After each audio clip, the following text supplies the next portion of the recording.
Hello दोस्तों, नमस्ते। आज की कहानी का नाम है लकीरों के पार। मेरी शादी को 5 साल हो गए थे।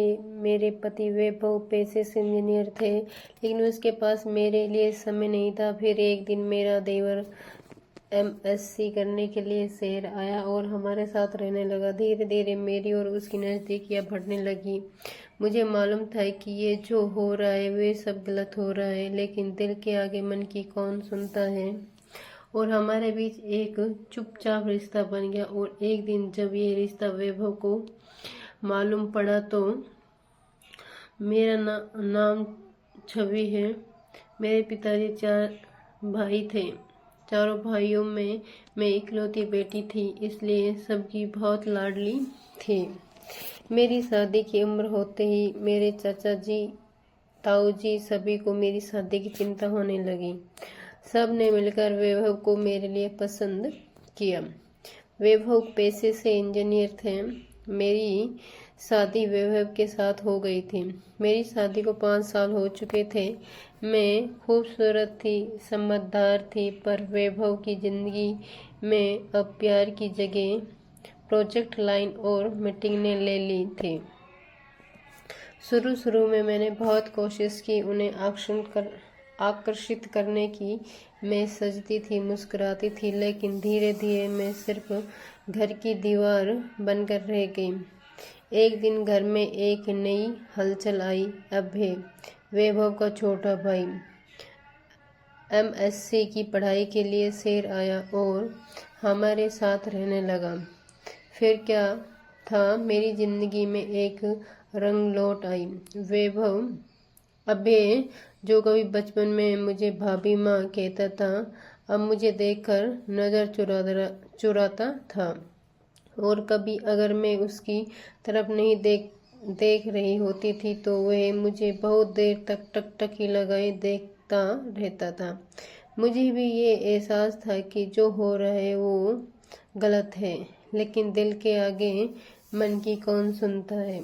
धीरे धीरे अभय और मेरे बीच एक चुपचाप रिश्ता बनने लगा। छोटे इशारे, लंबी नज़र और कई बार अकेले में कुछ मिनट 2 घंटे जैसे लगते।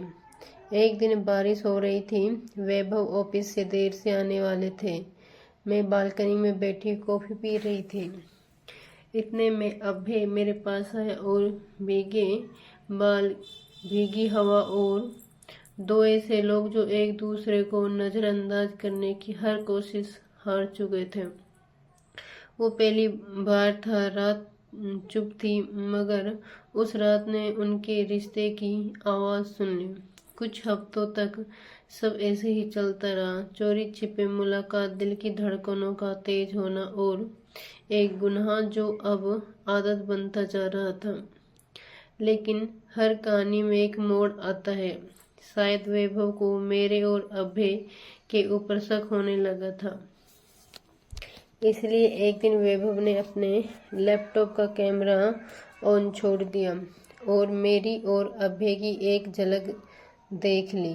वैभव ने कोई लड़ाई नहीं की, कोई थप्पड़ नहीं मारा। बस अगले दिन अभय के कमरे में एक टिकट रख दिया और कहा, जाओ, जो लकीर तुमने पार की है वहाँ से अब लौटना मुमकिन नहीं। मैं वैभव के पास गई और बोली, मुझे माफ़ी नहीं चाहिए, बस सच्चाई का एक हक चाहिए। वैभव ने कहा, हक तो तुम्हारा था, मैंने ही वक्त देना छोड़ दिया, मगर तुमने प्यार नहीं भरोसा तोड़ा है। अभय तो चला गया, मगर मैं उस घर में रह गई। लेकिन अब मैं वैभव की पत्नी नहीं रही।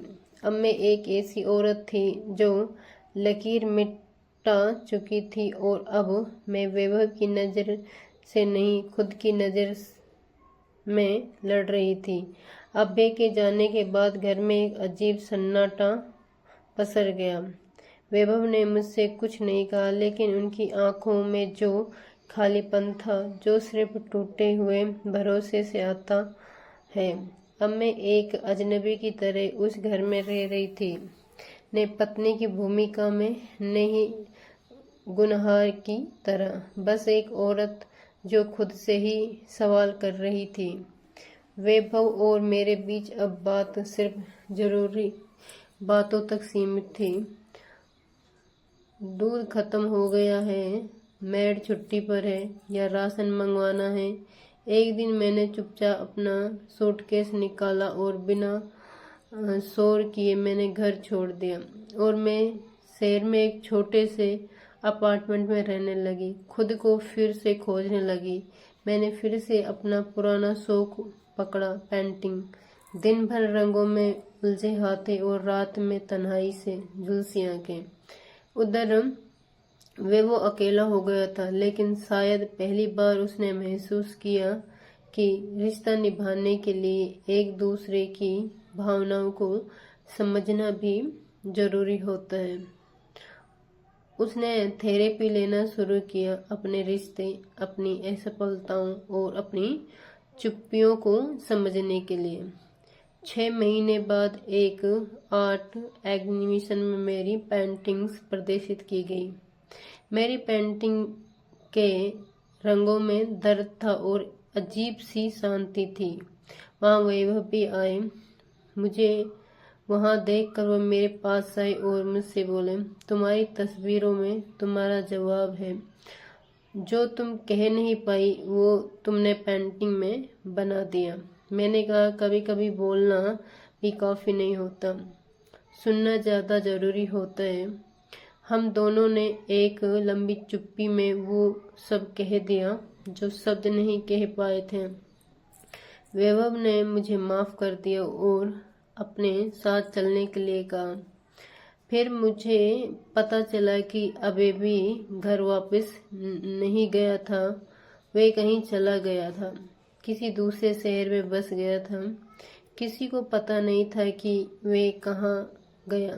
शायद वो भी समझ गया था कि जो लकीर पर हो जाती है वे कभी लौटती नहीं, बस कुछ जाती है। और वैभव यह सोचकर दोबारा साथ रहने लगे कि शायद तुम बहुत बाद फिर इस रिश्ते में मलबे में कुछ उगलने लगे।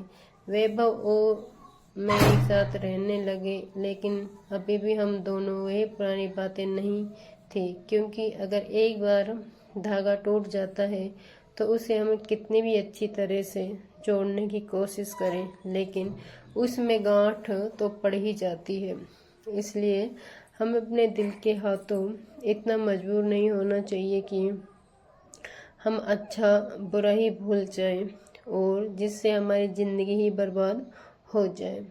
दोस्तों, अगर ये कहानी आपको पसंद आई है तो लाइक कीजिए, शेयर कीजिए। चैनल पर पहली बार है तो चैनल को सब्सक्राइब कीजिए।